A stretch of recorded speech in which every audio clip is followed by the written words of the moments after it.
halkani waa fagaaraha Funny Football. ujeedkeenu waa Kaftan Sports.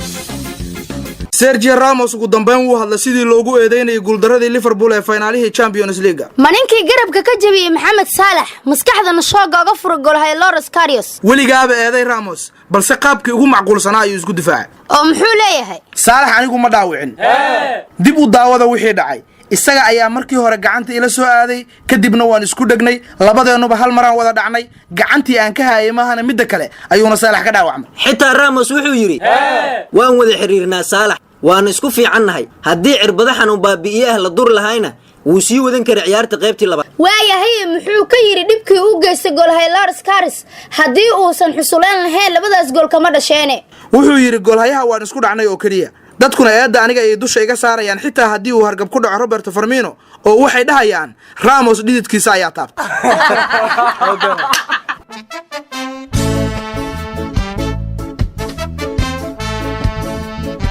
niyo maxaa loo baajiyay kulankii dhexmari lahaa xulalka Argentina iyo Israel war ma ogid miya Lionel Messi iyo xaaskiisa loo goodiyay ciyaartan la qorsheeyayna muran iyo qalalaase ay horseeday Messi maxaa loogu hanjabayaa sababtu waxay tahay Qudus waa caasimada Falastiin waana halka la rabay inuu kulankan ka dhaco marka Israel kulankan siyaasad ay uga gol leeyihiin xitaa Falastiin waxa ay ku hanjabeen inay maaliyadaha Messi gubi doonaan hadii ay Argentina kulankan ciyaarto sidaas darteed kulankani waa la baajiyay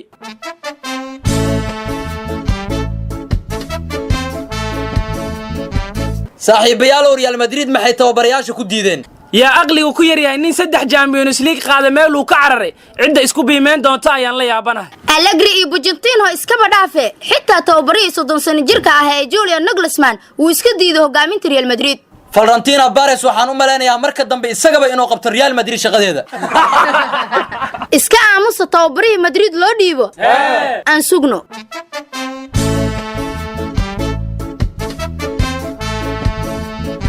Loris ana xulka Jarmalka waa laga reebay macquulna maahan eberuwaye waa laga reebaa maahane waliba in sirbi looga saaray xerada xulka Jarmalka ay ahayd eberuwaye maxaa dhacay saaxiibow wiilkaas yarma mustaqbalkiisa mucaarad ku tahay waxba ma ogida saane sanadkii hore koobka Confederation Cup-ka inuu Jarmalku u ciyaaro ayaa la rabay laakiin bedelkeeda sanka ayuu qalin isaga sameeyay si uu suuradiisa u qurxiyo maxaa fashion mumatala mise wuxuu rabaa inuu atooran noqdo maxaa keen isku mashquulkaas midaas ma aqaan laakiin aan kuugu daro saane rabshad iyo kibir ayuu ku hayay xerada tababarka xulka Jarmalka todobaadyadii ugu dambeeyay kullayba wiilkaas reebistiisa ilama wanaagsano waa macquul in tababar loo u darsado koobka adduunka markii uu bilowdo eberuwaye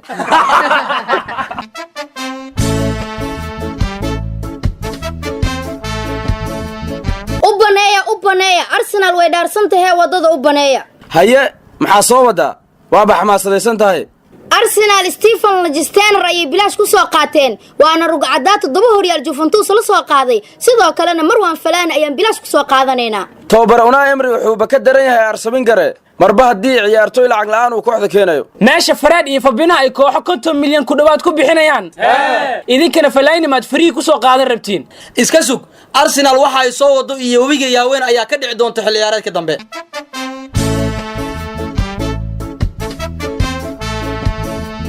Neymar garoomada ayuu ku soo laabtay 3 bilood kadib wuxuuna gool cajiib badan ka dhaliyay xulka Croatia usug Firmino xitaa gool qurux badan ayuu dhaliyay wuxuuna tababartii tusay inuu Gabriel Jesus shaxda koowaad ee Brazil kaga mudan yahay wariiwad sheekada Neymar iyo sheekadiisa ayaa igu socotay Firmino iyo Bosradiskiisa George saaxiibow Neymar wuxuu ballan qaaday koobka adduunka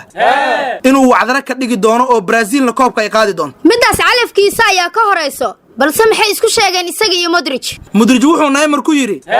Madrid ayaan kugu sugaynaa kuguna soo dhaweyn doonaa xil ciyaareedka dambe Modric waa xariif ma wuxuu isku bedelay wakiilka Real Madrid u qaabilsan suuqa